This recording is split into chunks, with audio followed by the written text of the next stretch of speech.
So Donald Trump has been using his Manhattan trial, where he's facing 34 counts of falsifying business records, to hold tryouts for his VP pick. He's invited a wide array of Republican allies to show up. Weirdly enough, they dress like him and then give press appearances where not only do they violate his gag order for him, but they vie for the position of his VP. And on Thursday, we saw perhaps the most dreadful collection of MAGA sycophants show up to the court so far. I mean, I did not think it could get worse than people like Vivek Ramaswamy, people like Speaker of the House Mike Johnson, or J.D. Vance, but they really outdid themselves by inviting Matt Gaetz and Lauren Boebert on the same day. And people on Twitter were having a field day with Lauren Boebert's appearance. Ron Filipkowski said, Boebert doesn't show up for his son's criminal court dates where he says he can't afford a lawyer. Instead, the MAGA Mother of the Year is up in NYC giving a hand to Donald Trump. Good one, Ron. But I just want to point out that the most egregious thing to happen on Thursday was not the cross-examination of Michael Cohen,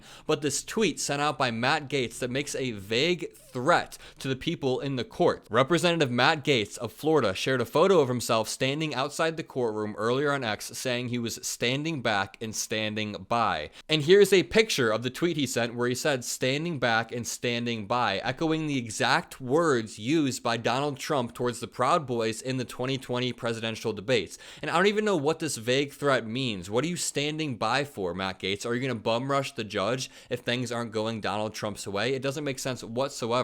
But this article continues, it was clearly a reference to when Trump told the Proud Boys to stand back and stand by during one of the presidential debates against Biden in 2020. The comment by Trump was widely criticized as being seen as encouraging the group, which ultimately participated in the January 6th attack on the U.S. Capitol. But this appearance backfired for both Trump and the MAGA allies he invited, and then turned into a bloodbath on the House floor later that night. And I'll get to that, but first, I just want to point out that as all of the MAGA sycophants were standing outside the courthouse talking to the media, people were chanting Beetlejuice at Lauren Boebert. People were trying to get Lauren Boebert to sign a Beetlejuice pamphlet. People were holding signs behind the group that said bootlickers, referring to them all licking the boot of Donald Trump. And then as Lauren Boebert began to speak, all of her MAGA allies walked away from her in real time. And Lauren Boebert tried to put her own spin on this by saying, I'll never stop standing up for President Trump, even if I'm the last one standing. But come on, Lauren, you know that's not what happened. They walked away because they all find you and people like Marjorie Taylor Greene to be absolutely insufferable.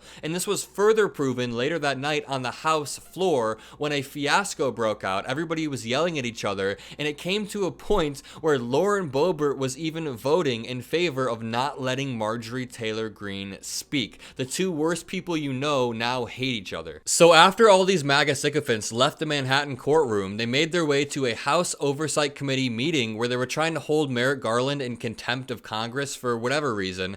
And during that meeting, Marjorie Taylor Greene used her time to launch personal attacks, launch ad hominem insults towards Jasmine Crockett. Play this clip. I'd like to know if any of the Democrats on this committee are employing Judge Merchan's daughter. Do you know what we're here for? You know we're here about AG. I don't think you know what you're here for. Well, you the one talking about. I think your fake eyelashes are messing up. No, what you're ain't reading. nothing. Hold on. Listen. So of course, this already unnecessary meeting was derailed by Marjorie Taylor Greene, who wanted to talk about another unnecessary topic, Judge Merchan's daughter. AOC started firing back and defending Jasmine Crockett, and then Marjorie Taylor Greene asked AOC to debate her, and AOC strikes back with the zinger. Play this clip. Why don't you debate me? Mr. Chairman, the minority. It's pretty self-evident. You're not. Yeah, you're not. Out of order. You don't have enough You're out of order. intelligence. Chair recognizes. So after AOC said, it's pretty evident why I don't debate you, Marjorie decided to respond by saying it's because you're not intelligent enough. This is beyond parody coming from Marjorie Taylor Greene. Jasmine Crockett then decided to fire back with another shot. I'm just curious, just to better understand your ruling. If someone on this committee then starts talking about somebody's bleach blonde, bad built butch body, that would not be engaging in personalities, correct? A what now? If you didn't catch that, Crockett said that Marjorie has a bleach blonde, bad-built, butch body. That's some great alliteration there, and I honestly think it's fair game after what Marjorie said to Crockett first. But then things got more intense. This article reads, chaos erupted again with a member instructing Crockett to calm down. "I have 2 hearing aids. I'm very deaf," the committee's chairman, James Comer, said after crosstalk took over. Come on, Comer, you know what they were saying. "I'm not understanding. Everybody's yelling. I'm doing the best I can." After Comer agreed to strike Greene's insults of AOC, Democrats sought to enforce committee rules that would have prevented Greene from speaking for the rest of the hearing. Republicans voted to allow her to speak, but I think the funniest part about this is Lauren Boebert was on the right side of history for the first time in her life. Jamie Dupree on Twitter said the House Oversight Committee is voting on whether to allow Representative Marjorie Taylor Greene to speak. He then said about 30 minutes later, Boebert voted no. Boebert voted against letting Marjorie Taylor Greene speak even further. The article continues, Comer ultimately called for a short recess amid debate over questions about a rule for members who have had comments struck from the record but wish to speak. Upon return, he reminded members to observe the House's standard of decorum. I don't even know if the standard of decorum exists anymore. Our politicians are so far gone. But Greene was ultimately recognized to speak for more than 4 minutes,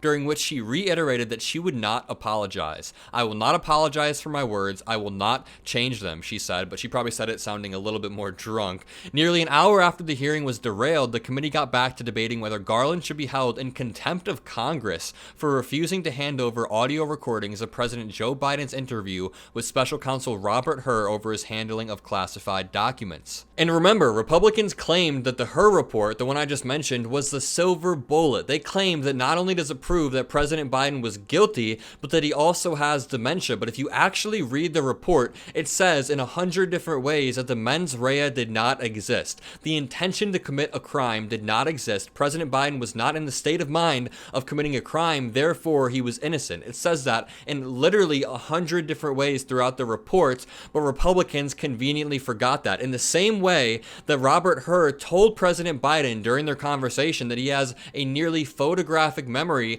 but then conveniently left that out of the report and only talked about President Biden's slight lapses of memory. Robert Hur even told President Biden right when they sat down for the first time that he's going to be asking a lot of questions that span over many years, and it's okay if you don't remember them all. So for him to turn around and use President Biden's slight lapses of memory as a gotcha, as a hit piece, is just disgusting. But the article continues, tensions were already running high after a long day, with Republicans peppering Raskin's opening remarks with interruptions.